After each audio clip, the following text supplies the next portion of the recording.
ingingo nkuru twabateguriye.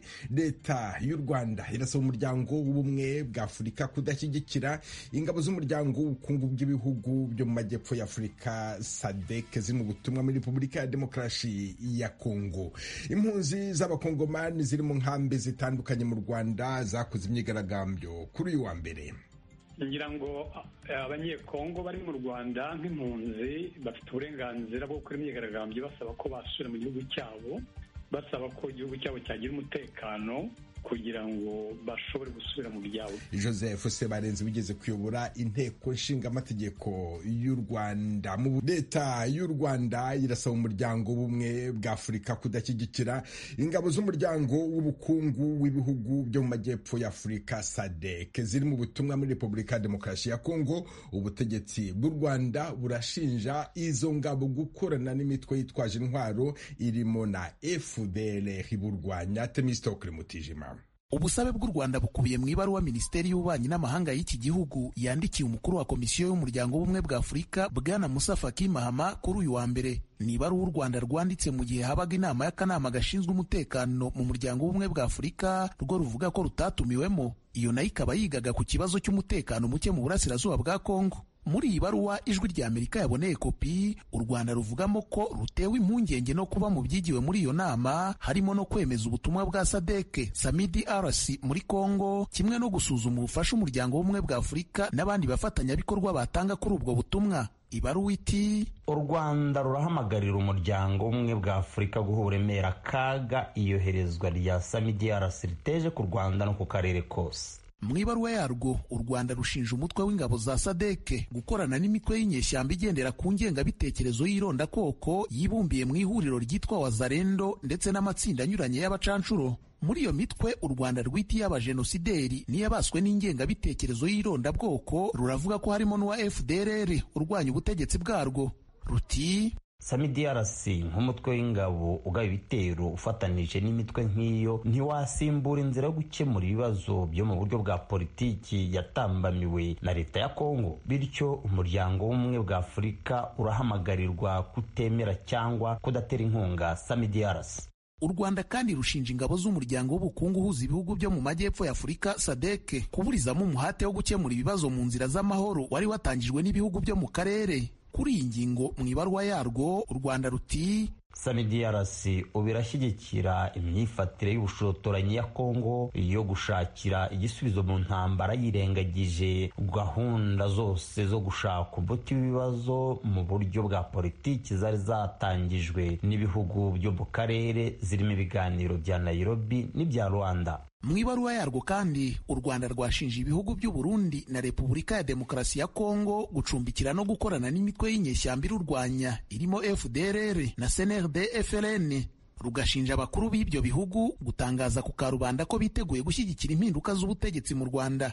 Rurashinja kandi umuryango mpuzamahanga kwirengagiza nkana umuziremezo w'intambara zo mu burasirazuba bwa Kongo. Uwo muziremezo rwo ruvuga ko ari ugukomeza gushyigikira ingabo zakoze jenoside ziri mu burasirazuba bwa Kongo no kuba Kongo yaranze kumva ibibazo by'abanyekongo bo mu bwoko bw'abatutsi. Rushinja kandi Kongo kwanga gucyura impunzi zayo ibihumbi amagana zahungiye hirya no hino mu karere zirimo abagera ku bihumbi 100 ruvuga ko rucumbikiye. Ibaruwa iti: u Rwanda ruramenyesha Komisiyo y'Ubumwe bwa Afurika ko gusaba uyu muryango gushyigikira SAMIDRC byarushaho kuzambya ikibazo. Ubufasha bwose umuryango w'ubumwe bwa Afurika waha SAMIDRC bwaba busobanuye gushyigikira imyifatire gashoza ntambara ya leta ya Kongo kandi byaburizamo uburyo bwo gukemura mu mahoro iki kibazo kimaze ibinyacumi by'imyaka mu burasirazuba bwa Kongo. U Rwanda rwasoje rusaba umukuru wa Komisiyo y'Umuryango w'Ubumwe bwa Afurika gukoresha ububasha bwe agashishikariza leta ya Kongo gushaka igisubizo mu nzira z'amahoro binyuze mu biganiro bya Rwanda na Nairobi. Rwasabye kandi abagize akanama gashinzwe amahoro n'umutekano muri uyu muryango gukorera urugendo shuri mu karere k'ibiyaga bigari ngo barusheho gusobanukirwa imiterere y'iki kibazo. Kugeza ubu umutwe w'ingabo za SADC muri Kongo uhuriwemo n'ingabo zavuye mu bihugu bya Tanzania, Afurika y'Epfo na Malawi. Watangiye ubutumwa bwawo mu mpera z'umwaka ushize wa 2023 aho waje gufasha ingabo za Kongo mu ntambara zihanganyemo n'umutwe wa M23. uyu waje usimbuye w'ibihugu byo mu karere ka Afurika y'Iburasirazuba, leta ya Kongo yanenze kudakora ibihagije mu guhangana n'imitwe y'inyeshyamba iyirwanya, ku isonga wa M23. Urakoze Temistocle Mutijima. Impunzi z'abakongomani ziri mu nkambi zitandukanye mu Rwanda zakoze imyigaragambyo yamagana icyo zita ubwicanyi bukorerwa abaturage bavuga ikinyarwanda bo muri Repubulika ya Demokarasi ya Kongo. Hagati aho intambara irakomeje hagati y'ingabo za leta na M23. Umugenzi wacu Geoffrey Mutagoma yavuganye na Joseph Sebarenzi wahoze ari perezida w'inteko nshinga amategeko y'u Rwanda, akaba n'impuguke muri politiki ibiyaga bigari no gukemura amakimbirane.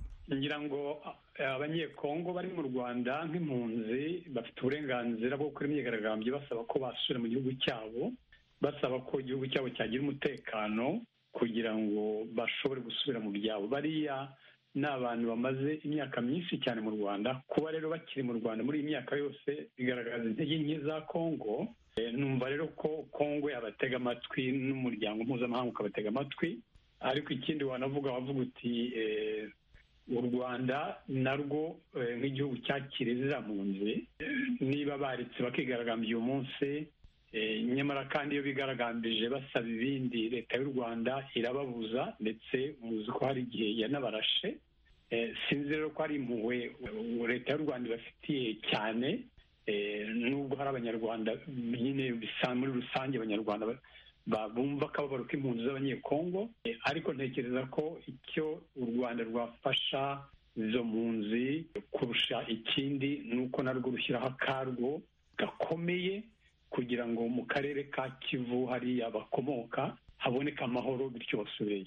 Harasa n'ahari ugufata impu zombi ku bijyanye n'izi mpunzi, kuko mu gitondo numvise umwe mu bazikuriye avugira ku gitangazamakuru kimwe cyo mu Rwanda avuga ati abari muri iriya ntambara n'abana bacu bararwanira yuko tugomba gutaha.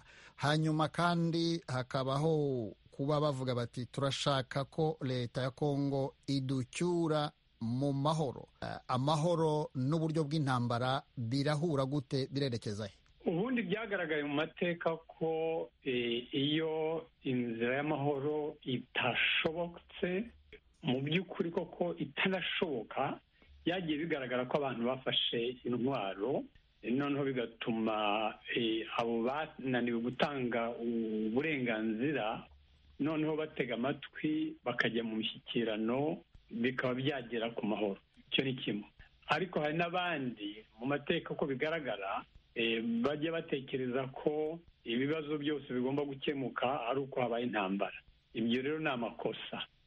Ubundi ngira ngo icyo abantu bagombye gushyira imbere kurusha ikindi ni ugushaka gukemura ibibazo mu buryo bw'amahoro, kuko intambara ni mbi, imena amaraso, isenya ibintu, inazana n'urwango hagati y'abarwana.